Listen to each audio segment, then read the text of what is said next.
Hello investors, अगर आप stock market के बारे में उतने ही पैशनेट हो जितना कि मैं हूं, तो इस चैनल पर आपको वो सब कुछ सीखने मिलेगा जो आप हमेशा से सीखना चाहते थे।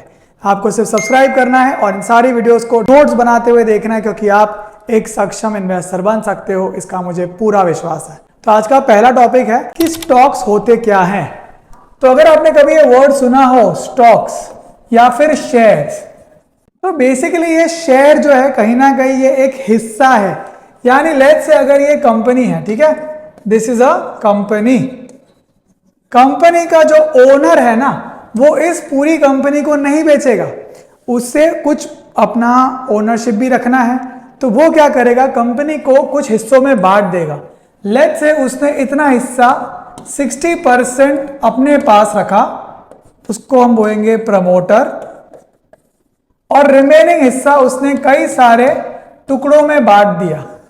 ठीक है, तो आप ध्यान रखना, ये 60% उसने अपने पास रखा, ये 40% जो है उसको उसने कई सारे छोटे छोटे हिस्सों में बांट दिया। और ये जो छोटे छोटे हिस्से होंगे, इसको वो शेयर्स के नाम पर रिटेल इन्वेस्टर्स को बेचेगा। यानी वो कंपनी का बड़ा हिस्सा अपने पास रखेगा और जो रिमेनिंग पोर्शन है उसको टुकड़ों में बांटकर लोगों को बेचेगा। अब वो टुकड़ों में क्यों बांट रहा है, क्योंकि आप जानते हो अगर ये समझो 1000 करोड़ की कंपनी भी है, तो उसका 60% कितना हो गया, 600 करोड़ रुपया, और उसका 40% कितना हो गया, 400 करोड़ रुपया। क्या कोई एक नॉर्मल निवेशक 400 करोड़ एक साथ ला पाएगा? नहीं।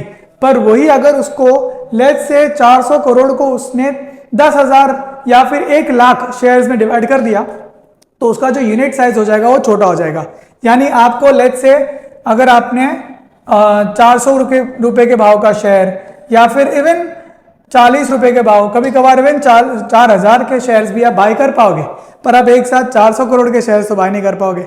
इसी वजह से वो जो कंपनी का प्रमोटर है, लोगों से पैसे रेज करने के लिए अपने हिस्सेदारी का कुछ हिस्सा और भी छोटे शेयर्स में डिवाइड करके लोगों को बेचता है और उससे पैसे रेज करता है, फंड रेज करता है। अब वो फंड रेज जो करता है, वो फंड रेजिंग के पीछे उसका कारण क्या, वो पैसे लोगों से लेना क्यों चाहता है? क्या वो पैसे लेके भागना चाहता है? बिल्कुल नहीं।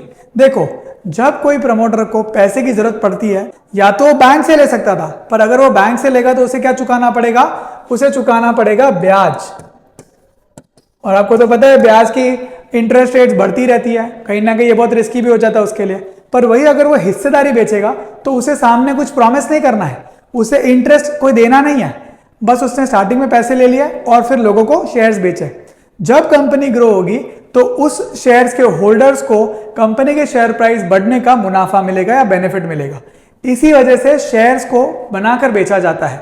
और जो मेन ऑब्जेक्टिव है यहां पर हम क्या देख रहे हैं, कंपनी बनाकर कंपनी के बिजनेस को टुकड़ों में बांटकर निवेशकों को बेचा जाता है। ठीक है, तो ये था आज का पहला टॉपिक कि शेयर्स होते क्या है। वीडियो को लाइक करके सेव कर लो और ऐसे ही आगे वाली वीडियोस को देखते रहिए। Take care.